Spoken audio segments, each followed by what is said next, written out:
Hello and welcome to or back to my channel. I am Kit, your friendly feminist cat lady spinster, and today we are finally finishing Michelle Easton's How to Raise a Conservative Daughter. I'm so excited to be done. Grab some tea and get comfy. This shouldn't be a very long video because I'm not going to give my opinion of this chapter. I will let everyone draw their own conclusions, but at the end I will give my final thoughts on the book as a whole. So, chapter 11, Know the History of Great Conservative Women Leaders. Outstanding conservative women are rarely featured in a positive light, if they are discussed at all. Schools, colleges, women's studies courses, media, and popular culture either ignore or disparage them, despite their achievements benefiting all women. It's not fair, but can we do something about it? Yes. Parents need to teach their daughters about great conservative women. I will say that this is a refreshing change from the trad wife content I'm usually looking at, which is, women should stay home, no education, no career, just stay home and have babies. This chapter lists some incredible women whom you can acquaint your daughter with. Rest assured that it is unlikely she will hear anything positive about these ladies in school or the media. The list is by no means exhaustive, as there are countless conservative women who have opened doors and accomplished great things. Again, I'm not going to give my thoughts on these women she goes on to mention. I will just give their name and how she describes them, and everyone can draw their own conclusion. But just remember, this is what she says about the women we're going to hear about. The following women are amazing leaders and role models for girls. Though I may sometimes disagree with them on particular issues, their dedication to conservative principles still merits praise.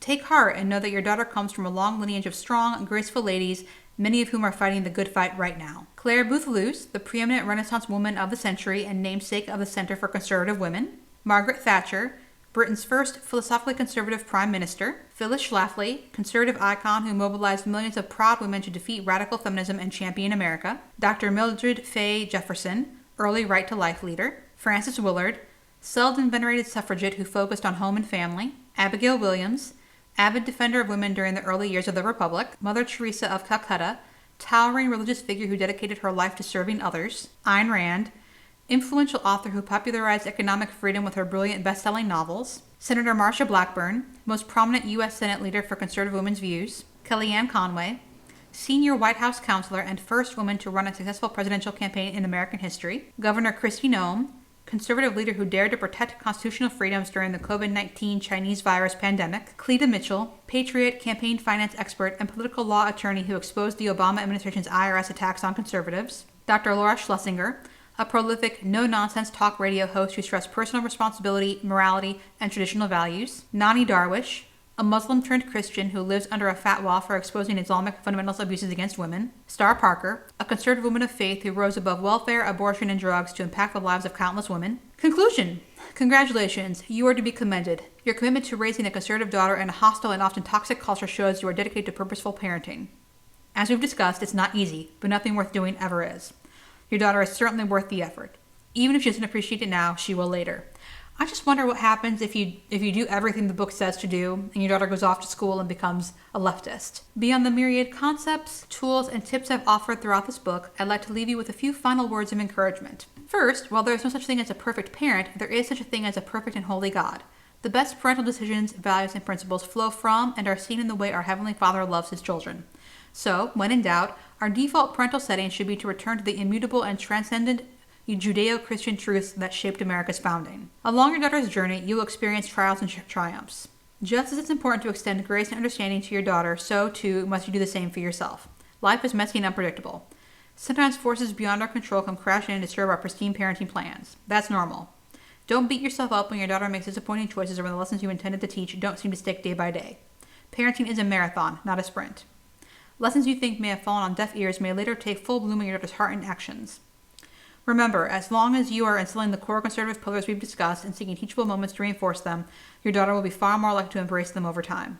And that's the point. We as parents have to do the work. Hollywood, Madison Avenue, the establishment media, and the leftist forces fueling academic radicalism have zero interest in helping you raise a conservative, smart, free-thinking daughter who fights for her values and for America. As my old boss, Ronald Reagan, said, all great change in America begins at the dinner table. Quality time together spent having fun and guiding and teaching your daughter your family's values is the bedrock. It also makes for enduring and meaningful memories. So enjoy the adventure. Before you know it, your little girl will be packing up and heading off, equipped with the values and knowledge you've instilled in her heart and mind. Few things in your life will ever compare in importance. I do agree that it's important to raise your children. And I do agree that if there are specific values that you want to teach said children, you should be the one to instill them instead of expecting them to just kind of like take and then getting upset with your kid when they don't turn out the way you thought they would. Though there are good points in this book, I feel like those good points are probably also found in other parenting books. For the most part, this is just fear-mongering about things that Michelle, I don't think really understands, or she doesn't understand, but makes out to be worse than they are because, well, that's what sells. Fear is what sells. I'm a little disappointed, a little not surprised. I mean, Classically Abby did recommend this book, so Classically Abby is a big proponent of the culture war, as is her brother, Ben Shapiro, so it should really be no surprise that a book she recommends for parenting is also a big proponent of the culture war. Also, I do get some kind of mixed messages from the book, like, you know, you raise your daughter conservative values and then she goes off to college. However, college is apparently a bastion of liberalness or leftist. I really don't think Michelle understands there's a difference between everything she's fear-mongering about. Leftism, liberalism, socialism, feminism, those are all different from each other. They care about different things, they have different approaches, and for that matter, every individual that believes in those things is going to have a different idea, approach, whatever. But the book is about raising like a conservative warrior to fight for the culture that they want to have in the United States. So I guess it makes sense that she would paint the worst picture possible of the other side. I really can't decide if she's saying that you should send your daughters to a liberal college so she can like change minds and perfect her debates, or if she's saying that you should send her to a conservative college because, you know, then the likelihood of her coming out of it conservative still is higher. I mean, she says that if she had to do it over again, she would tell her kids, you know, Hillsdale College or work instead of letting them go to other colleges, which seems very controlling. And also, does that mean that she paid for her kids' college education? Because in that one chapter, she recommends tell your daughter you're not going to pay for college. So did she? Because I mean, if you're not going to pay for it, you really can't tell your kids where to go to school. So does that mean she paid for her kids' educations after high school? Interesting. Anyway, that is it for this particular video. Please leave a comment below and let me know what you thought of her role model suggestions. I have to admit, Kellyanne Conway threw me for a loop. I did not see that one coming, as did Anne Ryan, because I don't know. I find Michelle very interesting because on one hand, she's a conservative Christian woman, and I find it really weird when Christians push capitalism because I just kind of like wonder, do they think that when they die and they meet Jesus, he's going to be like, so, how much money did you save in taxes? How many immigrants did you keep out of your country? I really don't think that's going to happen. But we all have different ideas of Christianity, which is why there's so many different denominations. So anyway, so please feel free to like this video if you enjoyed it and hit that subscribe button if you haven't already. I hope you have a great day or night, and I will see you in the next video.